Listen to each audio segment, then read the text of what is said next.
Alors que tout semblait indiquer que l'orage allait s'abattre sur Alger, c'est finalement un ciel dégagé qui s'est dessiné au-dessus du Capitole. Les Américains, après avoir brandi pendant des semaines la menace de sanctions, ont soudain changé de partition. Dans les coulisses feutrées du Congrès, le ton dramatique a cédé la place à des éloges inattendus. Fini les allusions à la loi Katsa. Place à une reconnaissance appuyée du rôle incontournable que joue l'Algérie dans la stabilité du Maghreb et du Sahel. Cette volte-face inattendue a laissé pantois ceux qui misaient déjà sur un refroidissement des liens entre Washington et Alger. Les rapports alarmants, les rumeurs de représailles, balayés d'un revers de discours. Ce qui devait être un moment de tension diplomatique s'est mué en démonstration de considération stratégique. Autant dire que personne ne l'avait vu venir. Cette deuxième session au Congrès, censée passer au crible les relations sécuritaires avec les pays du Maghreb, ne ressemblait en rien à une réunion banale. Certains élus avaient débarqué, armés de rapports accusateurs, pointant du doigt les deals d'armement passés entre Alger et Moscou. Avions de chasse dernier cri, défense antiaérienne sophistiquée, flotte navale modernisée. Tout laissait croire que les débats allaient pencher vers la sanction ou, au moins, des remontrances musclées. Et pourtant, surprise, une fois les portes closes, le discours s'est métamorphosé. Ce ne sont plus les tensions qui ont occupé l'espace, mais les convergences. La rhétorique belliqueuse a cédé la place à un ton complice, axé sur la collaboration.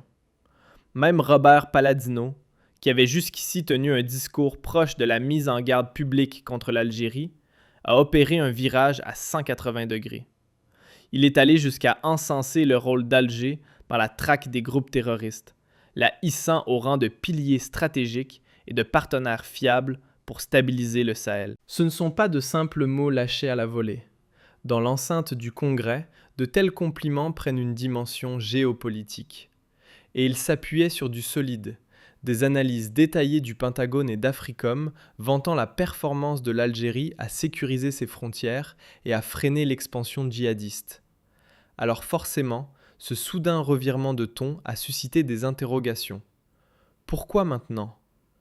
Parce que Washington n'est pas dupe. L'instabilité aux frontières algériennes, Libye, Mali, Niger, peut très vite se transformer en casse-tête pour l'Occident. Un affaiblissement du rôle algérien, c'est potentiellement plus de flux migratoires, de trafic et de menaces terroristes. Et ça, même les plus sceptiques au Congrès commencent à le comprendre. Dans l'ambiance tendue des débats, une évidence s'est imposée. Brandir la menace des sanctions contre l'Algérie reviendrait à se tirer une balle dans le pied. Trop risqué, trop peu stratégique. D'un côté, certains parlementaires froncent les sourcils en voyant Alger muscler son arsenal tout en serrant la main de Moscou. De l'autre, plusieurs voix nuancées ont rappelé une chose essentielle. L'Algérie n'est ni un rival, ni un pion docile, mais un État souverain au cap diplomatique mesuré. Pour eux, la mettre dans le même sac que les ennemis déclarés serait une erreur de casting. Et puis, faut-il le rappeler, la collaboration sécuritaire entre les deux pays ne date pas d'hier. Elle a déjà porté ses fruits sur le terrain, preuve que les ponts n'ont jamais été coupés. Au cœur des échanges, la fameuse loi Katsa est revenue sur le tapis. Cette même législation qui a frappé la Turquie et l'Inde pour leurs emplettes militaires chez les Russes. Mais voilà, plusieurs intervenants ont levé le doigt. Appliquer ce texte à Alger reviendrait à envoyer un signal désastreux. Pire encore, cela risquerait de précipiter l'Algérie dans les bras de Moscou ou de Pékin. Bref, tout sauf le scénario idéal pour les stratèges américains. D'autant plus qu'Alger, en coulisses, joue souvent les médiateurs dans les crises régionales, notamment au Mali et en Libye. Et ce n'est pas tout. Au moment où l'Europe tremble face aux incertitudes énergétiques, l'Algérie, elle, garantit un robinet fiable. Alors franchement, lui coller des sanctions maintenant, ce serait comme couper une branche sur laquelle l'Occident est déjà assis. Des voix issues du commandement militaire américain sont venues appuyer cette approche pragmatique. Pour elles, Alger n'est pas seulement un allié, mais un collaborateur fiable, précis, professionnel.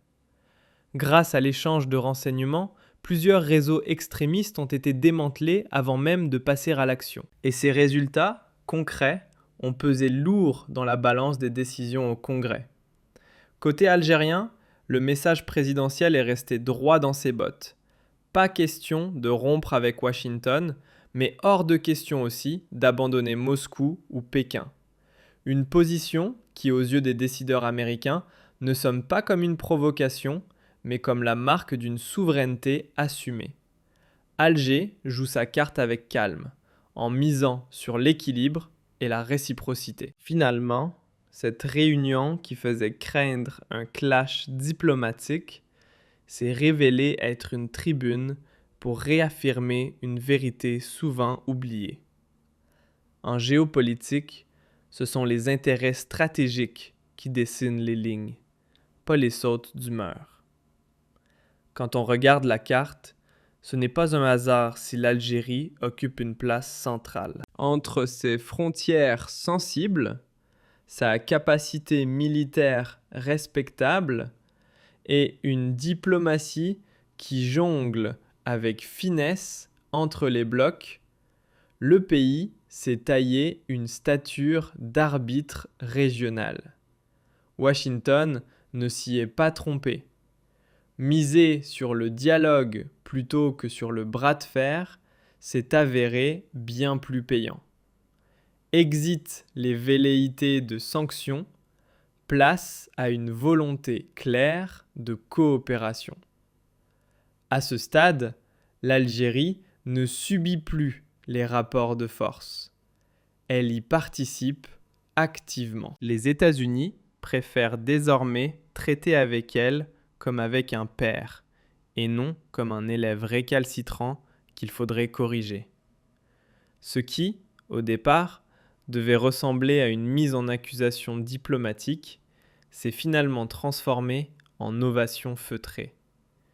Loin des effets de manche ou des envolées musclées, cette séquence a montré que les affaires internationales sont dictées par les équilibres d'intérêts bien pesés et non par les coups d'éclat. En séance, le supposé isolement algérien s'est mué en reconnaissance de sa position clé dans l'architecture sécuritaire régionale.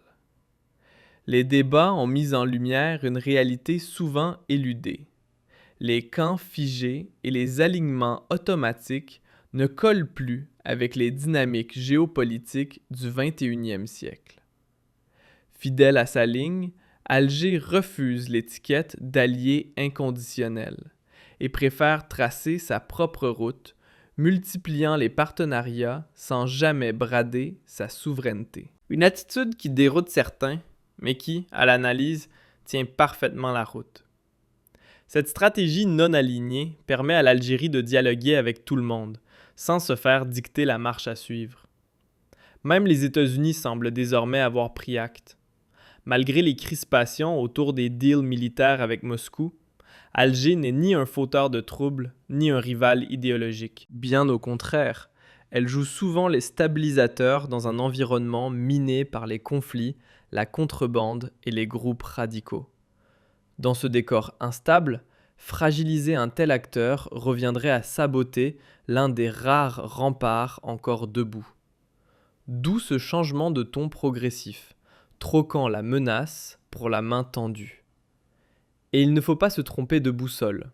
La puissance d'un État ne se résume pas à son arsenal. Elle se lie aussi dans sa voie diplomatique, dans sa capacité à négocier et dans la solidité de la confiance qu'il inspire. Sur ce terrain, l'Algérie marque des points. Elle s'est imposée comme un interlocuteur sérieux dans les dossiers les plus sensibles. là où d'autres préfèrent hausser le ton. Sa méthode, faite de sobriété et de recherche de compromis, lui a valu une image de fiabilité qui dépasse largement son périmètre national. Et cerise sur le gâteau stratégique, elle est aussi un fournisseur d'énergie de poids, un facteur de plus dans l'équation globale. À une époque où les chaînes d'approvisionnement mondiales tanguent sous le poids des crises géopolitiques, posséder un allié capable d'augmenter ses livraisons sans broncher, c'est un luxe que ni l'Europe ni les États-Unis ne peuvent se permettre de négliger. Dans ce jeu de tensions planétaires, l'Algérie, avec sa régularité énergétique, s'impose comme une bouée stratégique. C'est précisément ce qui rend toute velléité de sanctions non seulement illogique, mais aussi suicidaire d'un point de vue économique. Cette séquence vient enfoncer un clou essentiel. Une diplomatie équilibrée, loin de freiner un pays, peut au contraire le propulser au centre du jeu. En gardant ouvertes ces lignes de communication, aussi bien avec Washington qu'avec Moscou ou Pékin, sans oublier d'autres capitales, Alger joue la carte de la souplesse. Cette ouverture tous azimuts lui offre un éventail de leviers diplomatiques tout en réduisant considérablement les tentatives de mise sous pression. Résultat, même les critiques les plus féroces au Congrès ont fini par admettre qu'on ne peut plus traiter l'Algérie comme un figurant sur la scène mondiale. Mais derrière les discours de stratégie pure, il y a aussi une histoire humaine, faite de décennies de liens tissés dans la discrétion, des échanges sécuritaires, des coopérations économiques, des relations institutionnelles patiemment construites. Tout cela a créé un écosystème d'interdépendance. Briser ces connexions à coups de sanctions serait un acte coûteux, contre-productif et au final nuisible aux deux rives de l'Atlantique. C'est un fait qui s'impose avec de plus en plus d'évidence. À long terme, parler vaut mieux que punir. Le choix du dialogue, bien plus qu'un simple réflexe diplomatique, s'impose aujourd'hui comme la seule route viable dans un monde sous tension. Et ce tournant envoie un signal bien plus large que le simple cas algéro-américain. Il dit aux autres nations du voisinage qu'on peut revendiquer sa souveraineté sans pour autant claquer la porte aux grandes puissances. À condition bien sûr de faire preuve de constance, de clarté dans les intentions et d'un vrai engagement pour la stabilité régionale. Le cas de l'Algérie, justement, prouve qu'il est possible de coopérer sans se faire dicter la marche à suivre. Une posture d'équilibriste lucide qui pourrait bien inspirer ceux qui cherchent encore leur boussole dans le brouillard géopolitique. Et contre toute attente, alors que certains prédisaient une rupture spectaculaire, la réalité a offert un final bien plus mature. Washington a compris qu'appuyer trop fort pouvait faire tout s'effondrer. Alger, de son côté, a maintenu son cap avec calme, sans tomber dans le piège de la provocation ni dans l'escalade gratuite. C'est précisément ce croisement de lucidité des deux bords qui a permis de désamorcer les tensions et d'esquisser un lien plus sain, plus franc, plus durable, où chacun reconnaît les limites de l'autre sans chercher à les exploiter. En fin de compte, cette séquence a mis en lumière une vérité que certains oublient.